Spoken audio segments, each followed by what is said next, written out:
Hey guys, so jumping right in, I'm gonna go ahead and tie my hair back before taking this latex bald cap by Wuchi and pretty much just fitting this to my head. Now, before I do anything with it, I'm gonna go ahead and take a red eyeliner pencil and trace out where I'm gonna cut the holes for the ears to poke out. Then I'm gonna go ahead, cut those holes and take some Prosthetic and start sticking down the bald cap. Make sure to really pull the latex bald cap flat against your skin so that way you don't have any wrinkles.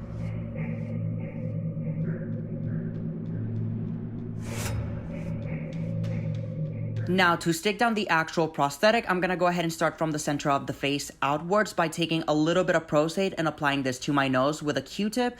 And then, like I said, just work from the center of the face outwards so that everything fits a little bit more accurate.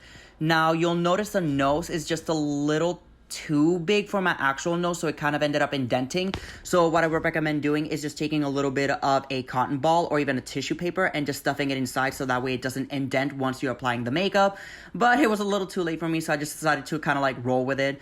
Now you guys can see I'm taking a little bit of that Prosthetic and applying it along the edges of the prosthetic to blend them onto my skin a little bit better. To kind of amp up the look a little bit, I'm taking these silicone prosthetic transfers I literally got from my local party store. They are very easy to apply. All you need is a little bit of water, and the instruction manual tells you everything that you have to do, but super easy steps that you can follow, and this kind of really does enhance any makeup look to the next level. Then I'm taking a little bit of RAWR setting powder on a fluffy brush and applying this along the edges to get rid of the shine and stickiness. Now, taking RAWR Paradise paints in dark brown and yellow, I'm starting off with a base coat for the zombie. Now, as you guys can see, I'm pretty much filling in every single nook and cranny of the prosthetic, except for the wounds, which are going to be a different color later. But we want to go ahead and get into every single orifice of the prosthetic because, again, we're going to build up the skin texture.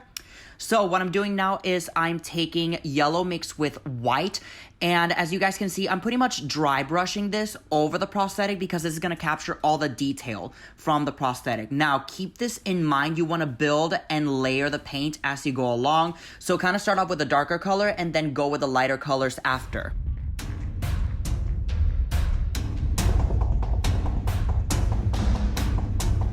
I'm taking some of that white body paint and painting where the bones would show.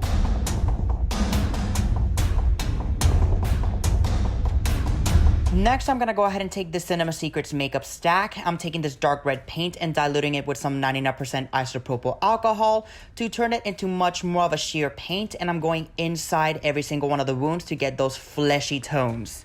I'm using a small brush to get into the smallest crevices and then taking my finger to blend out the color. I'm next taking some of that red and filling in some of the rotting spots before taking the brush that we use with the excess paint from the skin and layering it on top because, again, we're building undertones here as well.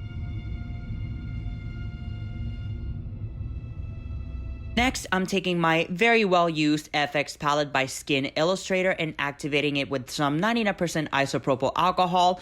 I'm gonna go ahead and use this to shade the teeth. Now, I'm taking the black and pretty much diluting it as much as possible with the alcohol, and then with my finger, I'm kind of blending it out to shade because we're gonna go ahead and take the white and highlight afterwards. Next, to shade the rest of the prosthetic, I'm going to go ahead and take my airbrush paints by ProAiir. I'm taking the shade Dirt and Black, mixing them together, which are essentially obviously black and a dark brown, and using this to really get detailed on the contours and hollows of the zombie prosthetic. So as you guys can see, I'm pretty much shading some of the contours and some of the details of the face before taking some of the paint that we used before and kind of going over top of the contour to, one, get rid of any of the excess contour that we might have done, and two, also enhance the texture from the prosthetic. I'm then taking some of the white and highlighting the bones. Now, taking the Old Age blood color from the palette, I'm using this to deepen up some of the areas where the flesh kind of shows through. I'm kind of adding some of those rotting, meaty textures as well, using some of that Old Age blood color. Again, going very detailed inside some of these wounds.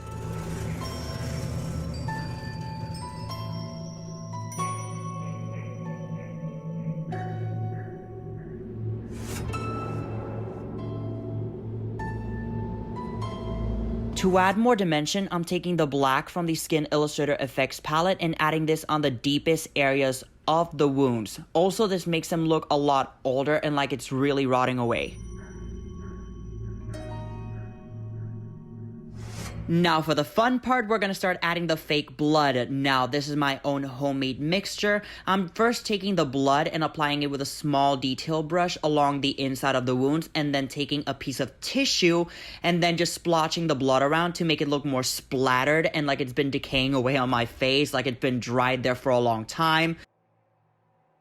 Then I'm gonna go ahead with the red cream paint from the Cinema Secret stack and apply this very close to my waterline to make my eyes look a little bit more sick and irritated, also to fill in any gaps that the airbrush paint couldn't get to. I kind of like to take a step back and just notice anything that might be missing or anything that needs to be added. So I'm taking some of the darker cream paints and using this to enhance some of the wrinkles of the face as my final touches before we are done and good to go. And that is it for this zombie ghoul prosthetic look. I hope that you guys enjoyed this video. If you guys did, of course, like, comment, and subscribe to my channel. Also, if you guys want to follow me on social media, all the links will be down below, as well as the list of products I used in this video. I hope to see you guys next time, and bye!